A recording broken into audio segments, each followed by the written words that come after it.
And then our afternoon session will be Invest Atlanta at 1 p.m., Atlanta Information Management at 2, and then the Department of Customer Service at 3.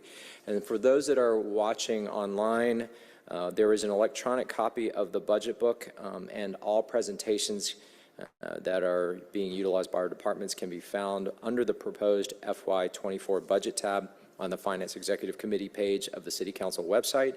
It's also on the main city website under the Finance Department. So you'll be able to follow along the documents as you would like to. Colleagues, I'm going to ask that we let the departments go through their entire presentation, and then we'll be able to ask questions then. If you have any questions, just signal to me and I'll add you to the queue.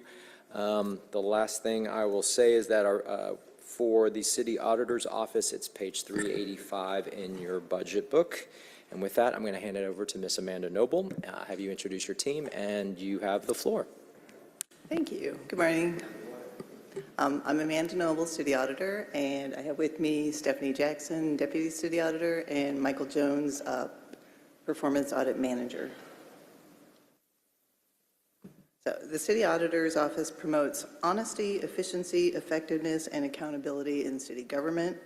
Our core functions are conducting performance audits to support legislative oversight and public accountability, making recommendations to management that will foster improvements in effectiveness of results, efficiency of operations, risk management, compliance, and controls, and assisting the audit committee in its oversight of the city's annual financial audit as required by the city charter. This slide shows our organizational structure and reflects the changes that we accomplished at the beginning of this fiscal year with the City's Council's support in adopting the FY23 budget. The reorganization was intended to maintain specialized technical skills as resources for all teams, create a clear career path, and promote professional development. We created the Performance Audit Supervisor classification to create smaller, more flexible teams, and reimagined the role of the Performance Audit Manager to dedicate resources to following up on the status of open audit recommendations. We are currently fully staffed and have had no turnover this year.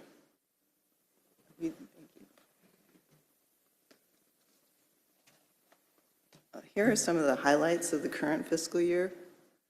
Our goal was to release 12 audits, up from 10 the past few years. We are not going to make that, but should release 9 or 10, depending on the timing of receiving management responses on the last two. We're largely done, but we might not hit the release until the August audit committee meeting. We have made 51 new recommendations and closed 90, with 90% of those implemented. As of last week, we had 227 open audit recommendations, and you can see the status of those recommendations. We have a link to our Mission Mark dashboard, a link on our website. We also put links in our quarterly reports.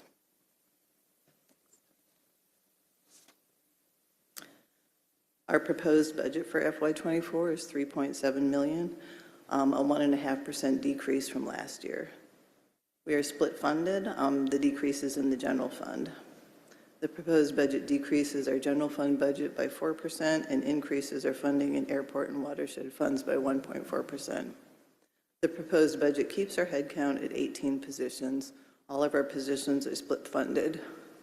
Our allocation this year and for the past few years has been 68% general fund, 16% airport fund, and 16% watershed.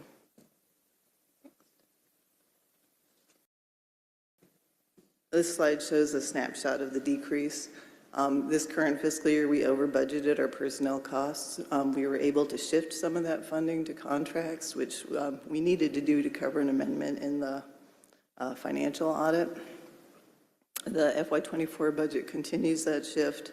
So the proposed budget reduces personnel spending by $102,000, increases our non-personnel operating costs by $46,000 for an overall budget decrease of about $57,000.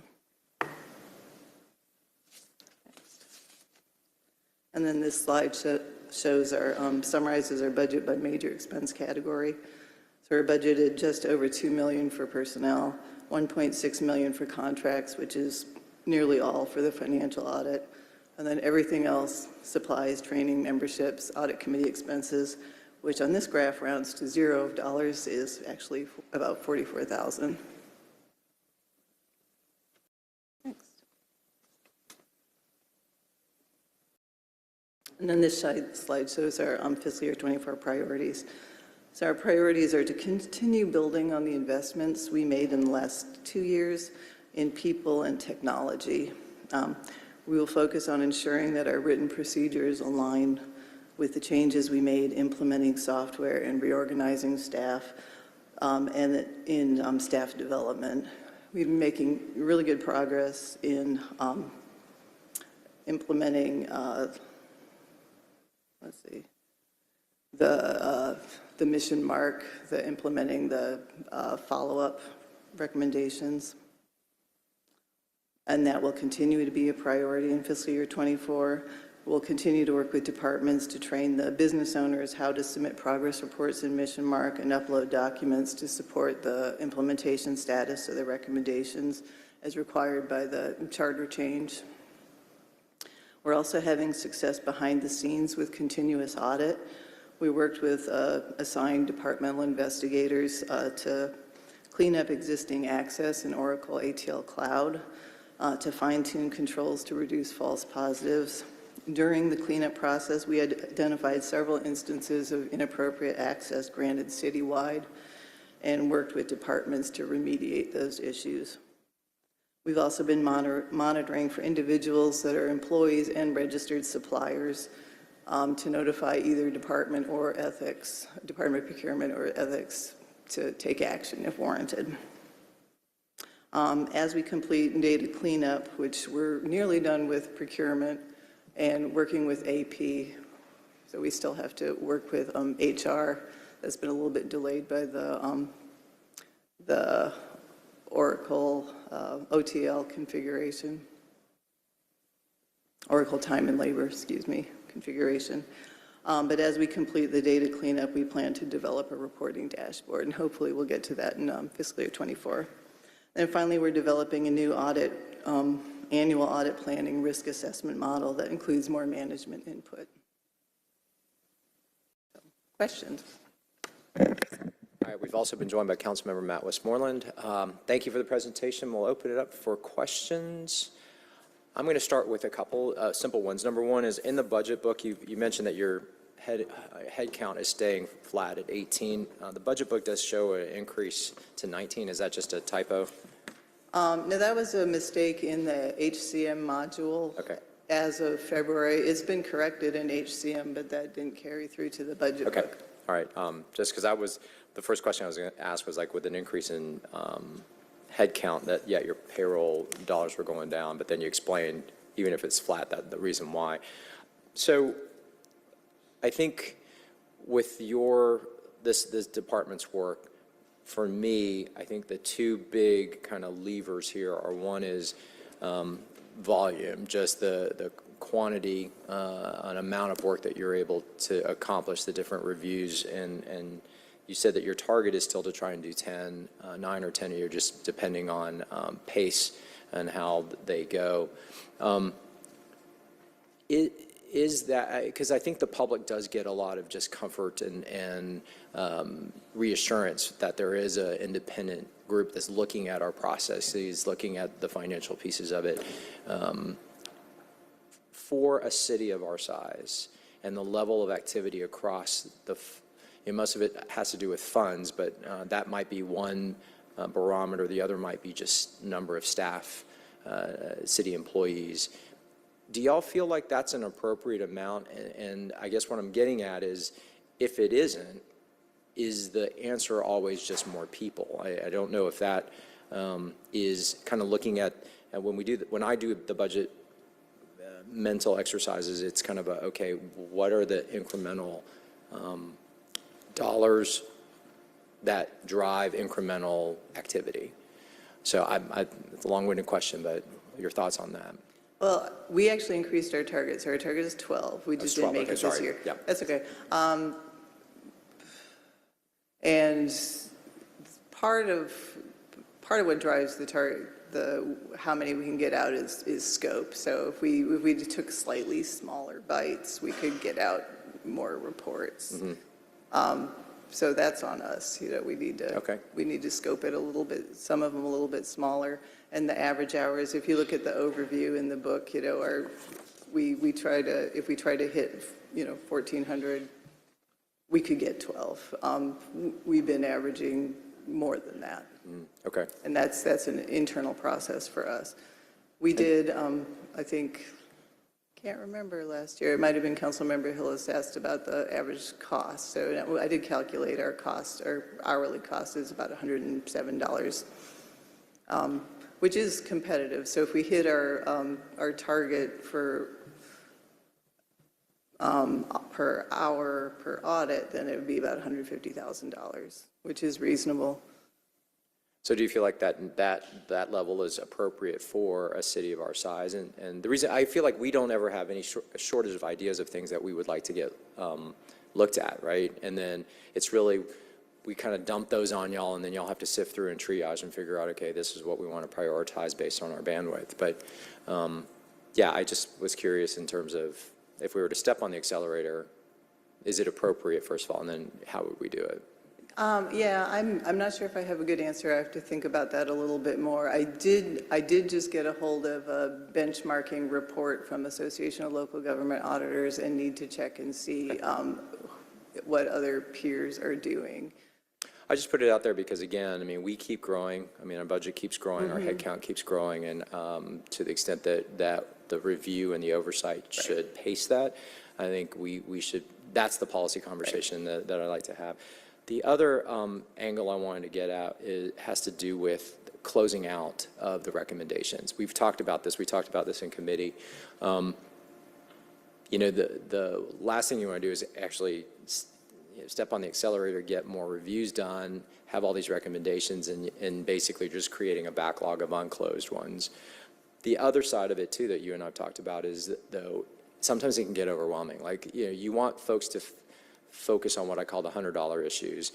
If there's a recommendation that's really a dollar issue, it's not as much of a priority for everybody and us to focus on. But first question is, are you comfortable with the pace that we are closing out in terms of the steady state with all the new audit findings that are coming on? And then second, is there a way that we can better prioritize or signal prioritization for everybody, all the stakeholders, y'all, council, the administration, going forward? Well, we have developed the capacity to age the recommendations, and this year we've actually closed more recommendations than we made. That's always which good. Is better than that's the goal. Better than we have been doing. I mean, we didn't close any recommendations during the mandatory closure of City Hall, so we've made progress. And mainly due to Mike here, who is our dedicated follow-up resource. So we should be closing some more before the year closes out. So we're doing better. We've started talking internally, and the audit committee is also very interested in adding sort of a high, medium, low priority, which I sort of resisted over the year, but I'm coming around. Good, Scott. Yeah. Well, I just think that it helps us as well. I mean, sometimes, we have a bad habit of fixating on these little minor, I don't want to call them minor because everything's significant, but issues that don't necessarily move the needle as quickly or as rapidly as some of the others. And I think that helps us mentally start understanding when we're looking through findings like this is a big deal, that if we fix this, we fix a good bulk of the issue and the challenges, or it even helps other departments and other operations, and so that we don't do like we do and just focus on things that are less. We will be looking at that. Okay. I will also say that the Mayor's Office of Innovation and Performance is using open recommendations in their quarterly meetings and partnering with us, and that's been helpful. Okay, thank you. We also been joined by Councilmember Jason Winston. Those are my questions. Anybody else have other questions or comments? Shook, you're up. I just want to say thank you for all you do. As I say annually, I can't imagine sitting in this seat without having you and yours doing your jobs. And I appreciate your approach to this tight budget, frankly. So thank you. Other comments? I guess I will close just by saying, I mean, I even more appreciate what y'all do. I think, as we look at other municipalities, our sister or municipalities and agencies, and some of the challenges they continue to have in terms of standing up, or even some of them don't have, the fact that we have one that has this level of robust activity, like Councilmember Shook said, I think gives us a level of comfort and allows the public to have a level of comfort in dispelling some of the concerns they might have around our stewardship of the resources. So thank you. Yeah, your budget is pretty straightforward. And I again, welcome the conversation as you look at the benchmark data. If there is another kind of step up we can take, let's explore that, because your functionality is just too critical. So thank you, Ms. Noble, and your team for everything that y'all are doing. Thank you. All right. Okay, colleagues, that concludes this session. I would say next up is ethics, and if y'all are ready, I would welcome y'all to go ahead and come on up, and we'll just